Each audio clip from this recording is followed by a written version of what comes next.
Okay. I know it's been a minute since we've uploaded, but hear me out. This trip that we're taking Clifford on right now might be the most exciting trip that we've ever been on with him.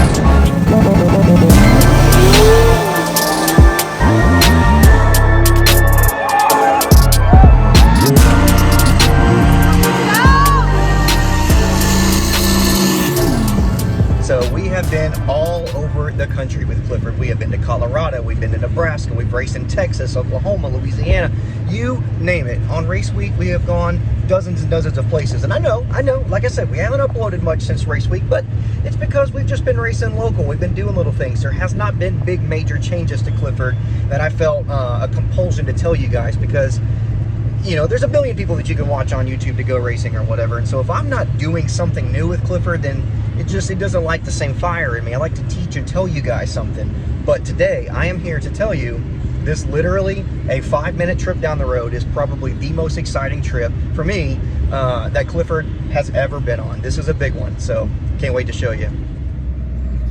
So there it is, folks. Clifford's new home. Take a look at it. That's my new home, but we don't worry about that. This is Clifford's most exciting trip to his first ever actual shop, all just for Clifford. So I'm sure more than one of you can relate to how exciting it is to be able to finally have a shop of my own. I've always been lucky enough to have good friends with nice shops and nice places to go and do things, but 95% of Clifford's existence has been based literally out of the carport that you see him in under all the time. So that is literally my great-grandparents' house. That was my great-grandpa. That's Clifford. That was his parking space.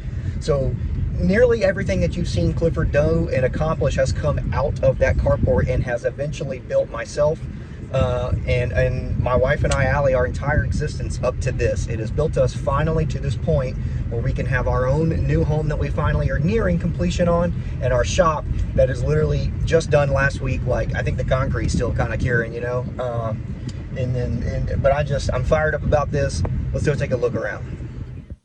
And so check it out, folks. Look at Clifford in here. This, I cannot express to you guys how excited I am for this. This has been such a long time coming for me. This is a major milestone in my journey as me, as Dylan, like as a husband, as a father, like being able to provide a new home for my family, a new shop for Clifford, a place that I can do all the things that are super important to me, a place that I can get back to making videos for you guys at, because there is so much stuff coming with this truck, and like, you just don't understand. There's so many moving pieces involved, but to get this here finally, like I said, is such a major milestone for us. I couldn't be happier, couldn't be more proud, couldn't be more appreciative. Like, you know, Allie, she's got my back. She actually had to help me push Clifford off the trailer to even get him in here, because of course, we haven't raced in like a month. The battery's dead. Wouldn't you know, we need to move him for the first time and the battery's dead. But without her, I wouldn't have any of this. We wouldn't be getting started on anything. And like I said, just definitely getting started. No power, no water, no tools. We don't have anything in here. We just have Clifford. But that is the first and the major and the biggest milestone that we have to cross. But like I said, there are even more things coming, and we're gonna go check those things out here in just a second. So when I tell you guys that we've been working out of a carport, I mean it. This is literally, doggo included, what we've been working with this entire time. There's obviously been lots of times that we've had help from other people, going to other places like Hardway and to Brian Shop at All Out Performance, and there's a million others. But like, you've got to have that when you're racing. You got to have help. But by and large, we have had an open trailer program, a carport, and one meager toolbox that we robbed out of an old race car trailer that's, you know, it's kind of in shambles, but hey, it holds tools. And this is what we have built Clifford in, all stains included. I don't know if this gives you any clues. That's one piece of the puzzle. It's a box of parts. And here is a balancer. Here is a steering wheel. Whoop, whoop, does that give it away? And finally, in addition to the shop, this might be the single biggest update that basically any four-wheel drive Chevrolet truck has ever gotten in the history of ever. Like, Just maybe. So here we go. What do we got under here? Oh, look at this. That's right. If you know what you're looking at, you're not seeing double. Well, maybe you are, because there's a whole bunch of double camshafts going on. But this, ladies and gentlemen, is a 2018 5-liter Gen 3 Coyote engine out of an F-150. This is what we're putting in Clifford next. But this is going to be a steep undertaking. It is going to be tough to figure this thing out. It is going to be fun to be the first one to do this. So I don't think it's going to be an extremely complicated swap. I think I've done a bunch enough research to get myself started. But either way, I'm going to be among the first, because I think there is like 1 or 2 others, but I'm going to be among the first Gen 3 Coyote swaps into the OBS platform. But I guess for now, this is the end of an era for Clifford. It's kind of sad. As excited as I am for the Coyote to come together, as excited as I am for how this thing has been running, like freaking running its tail off with this big old mamma jamma on here, this big old GT55 94mm unit. This combo has ran extremely well, and I'm extremely pleased with it. Me and Brian from All Out Performance here, as you'll remember, we scattered the motor on race week. I stopped by Brian's and picked this thing up from him, or picked it up for him on my way home, and literally had it in there the following weekend, oil pressure again, ready to race pretty much. And so that happened last November, and we've been rocking that combo ever since. And this thing has kicked tail, won a bunch of money, won a bunch of races, really put this truck where we were trying to get it the entire time. But now it is time for something different. All right, and here it is, guys. The moment of truth. The LS is coming out. This is a big moment. This is it's something that I'm really trying to stop and soak in, because it can sound like it's just another motor swap. It sounds like LS swapped the world. It sounds like 1,000, 15 million, trillion people have done this. But it's a little bit deeper than that for me, because, I mean, I don't know, like 2/3 of my friends that I talk to on a daily basis are like directly or indirectly related because I ever freaking decided to start doing cool stuff with this truck. If I'd have been like, put tires, wheels, and a lift kit on this thing like I almost did 7 or 8 years ago, the day I bought my original LQ9 for this thing, I freaking bought a 6-inch rough country lift and some like 20x12s, and I just would have been another piece of crap truck rolling down the highway, because, not that that makes it a piece of crap, but because I would have beat this thing up. I would have just sent it in the woods. That's what I mean, I would have made a piece of crap. But because I decided to buy an LQ9, a 6-liter for this thing, and to put a camshaft in, and I met, you know, so many freaking people, so many people I am like extremely good friends with, all because I stuck a LS freaking motor in my great grandpa's pickup truck. But today, it is coming out.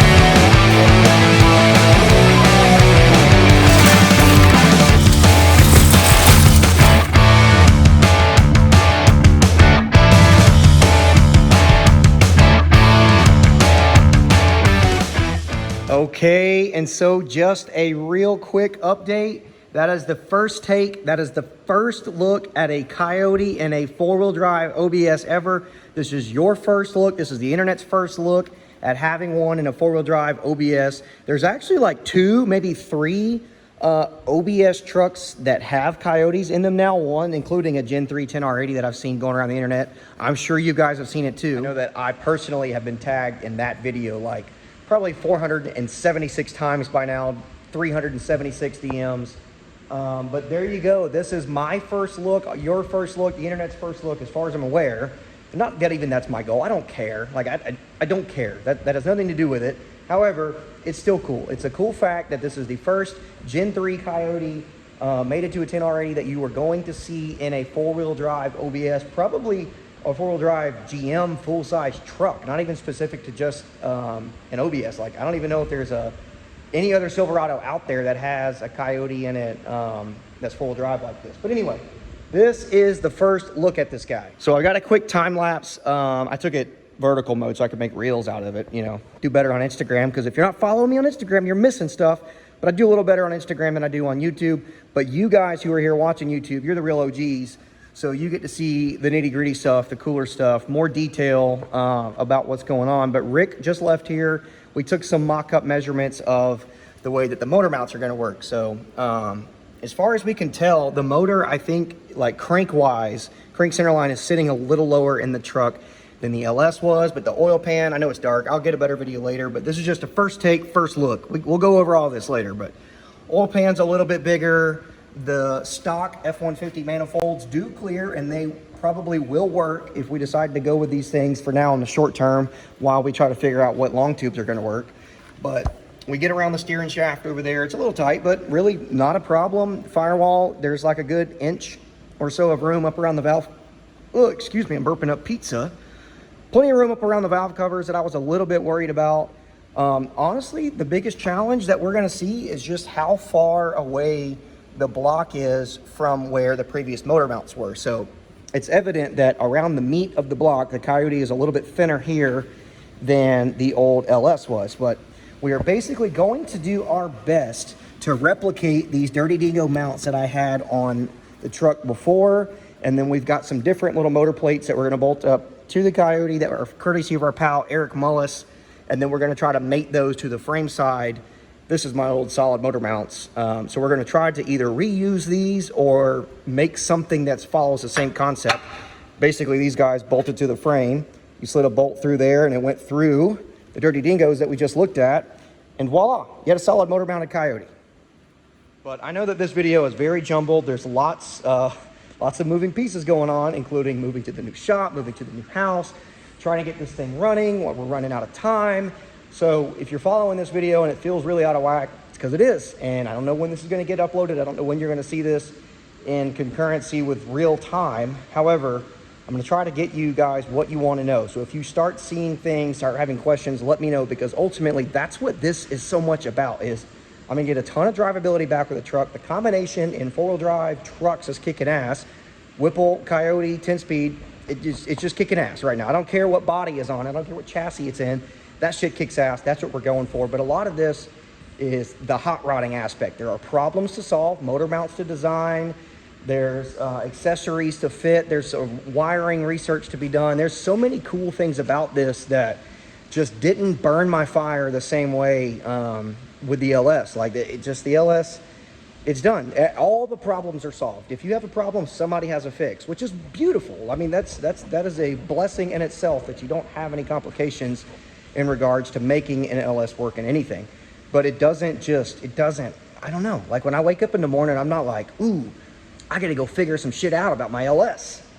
It doesn't exist. Somebody's already done that. And with the Coyote, a lot of the hot rodding that comes with figuring shit out, making it work, and then going to make a rip in it afterwards to see if it holds together, we're getting a lot of that. So anyway, thanks for hanging out. That's a quick update. First placement of the Coyote in a four-wheel drive OBS, probably four-wheel drive, full-size Silverado, anything. But anyway, I'm Diggins71. Thanks for watching. Maybe we'll end the video here. Maybe it'll just keep going. You'll just have to let me know. While we're on the subject, do you guys prefer like 3 to 4, 5-minute videos of like what's going on? Or would you prefer me to package this crap all up into like a 30, 45, 50-minute long video, you know, going over kind of each step along the way? Because, you know, I don't make crap for money off YouTube. I am monetized, but like, dude, I make dollars, you know, so trying to post a video to think I'm going to get money out of it is not the goal. The goal is to post something that you guys, you know, get value out of watching, whether that be entertainment while we're racing, or whether it's some hot rodder knowledge that we're picking up while fitting a stupid Ford motor in a stupid Chevrolet pickup truck, you know, but whatever. So if that comes across to you guys in more consumable chunks, being 3 or 4 minute videos, or whether it's better for you to just have the long ones and just let them babies cook, you know, let me know, because I'd genuinely be curious what people who watch my stuff would prefer to see out of shop videos like this. But anyway, this is first take, first look. If you're here watching, Gen 3 Coyote in an OBS truck. I've said it a dozen times because I'm fired up about it, and I hope you guys are too. Thanks for watching.